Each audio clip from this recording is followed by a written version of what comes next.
Past perfect tense, ध्यान से आपको इसे परफेक्ट कहना है, परफेक्ट नहीं कहना है। यानी कि इस आर को आपको 90% साइलेंट रखना है और कहना है परफेक्ट, पास्ट परफेक्ट टेंस। सबसे पहले हेडिंग लाइन को अच्छे से समझ लेते हैं। पास्ट यानी कि जो गुजर चुका है, जो माजी की बात है। परफेक्ट यानी कि पूर्ण, कंप्लीट, और टेंस यानी कि कोई काम जो किसी वक्त में हुआ हो। हेडिंग लाइन से हमने क्या कंक्लूजन निकाला कि कोई काम पास्ट में कंप्लीट तौर पर कंप्लीट हो गया है, उसे हम पास्ट परफेक्ट टेंस कहते हैं। फिर से इस सेंटेंस को दोबारा सुने कि जब कोई काम पास्ट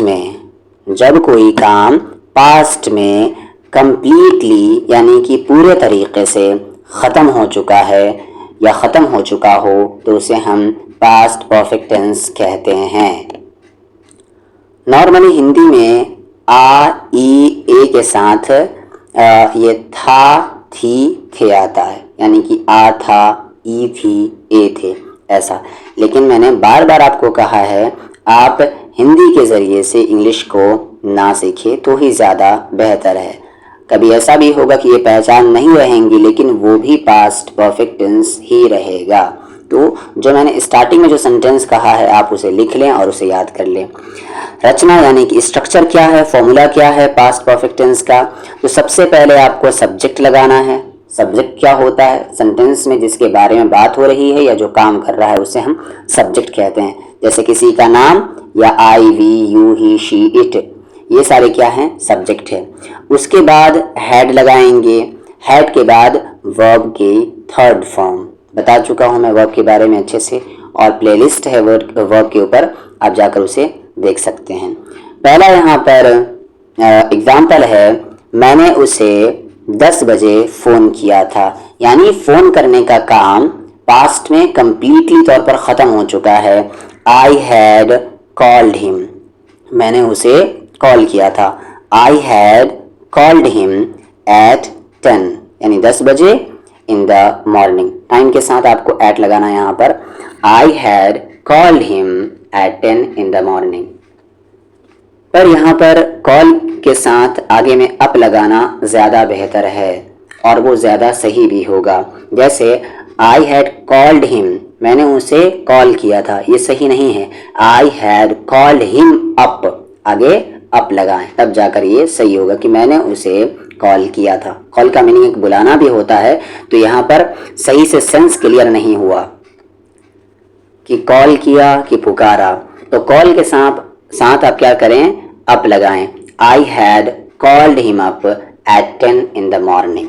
आगे वो आया था, ही हैड कम, वो आया था। सबसे पहले सब्जेक्ट यहाँ पर लगाया गया ही के बाद हैड और हैड के बाद V3 यानी वर्ब की थर्ड फॉर्म। कम, केम, कम, वे यहाँ आए थे। दे हैड कम हेयर, वो यहाँ आए थे। मैं वहाँ गया था। I had gone there.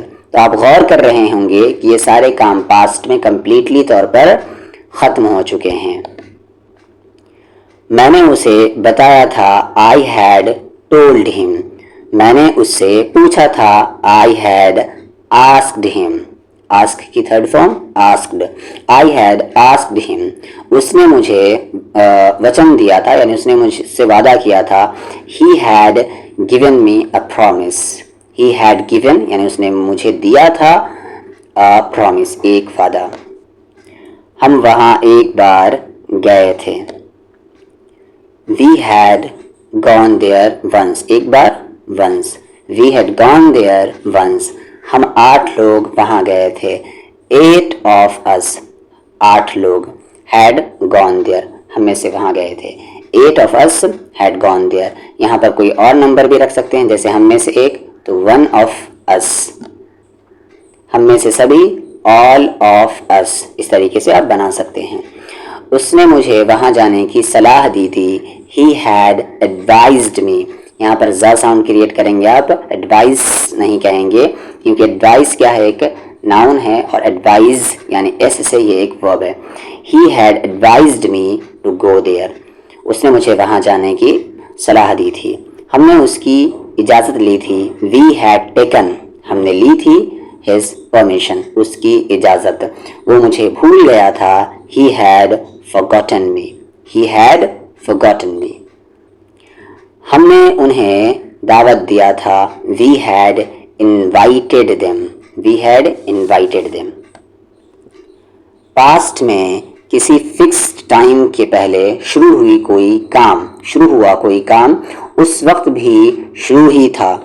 ऐसा दर्शाने के लिए यानी ऐसा बताने के लिए भी यहाँ पर पास्ट परफेक्ट टेंस का यूज़ किया जा सकता है। जैसे इन 1985 में आई हैड लिव्ड, मैं रह चुका था इन मुंबई में फॉर 10 ईयर्स, 10 सालों के लिए। यानी इस वक्त बता रहे हैं और इस वक्त भी कहाँ पर थे, मुंबई ही में। लोगों को काफ़ी कन्फ्यूजन होता है पास्ट इंडेफिनिट में और पास्ट परफेक्ट टेंस में। इस पर डिटेल में वीडियो आएंगी एक बेसिक टू एडवांस वाले प्लेलिस्ट में, उसमें मैं डिटेल में बात करूँगा कि ज़ाहिर तौर पर क्या डिफरेंस है पास्ट इंडेफिनिट में और पास्ट परफेक्ट टेंस में। यहाँ पर बस एक तरह से समझ ले कि ये इंट्रोडक्शन था, डिटेल में हम वहाँ पर पढ़ेंगे।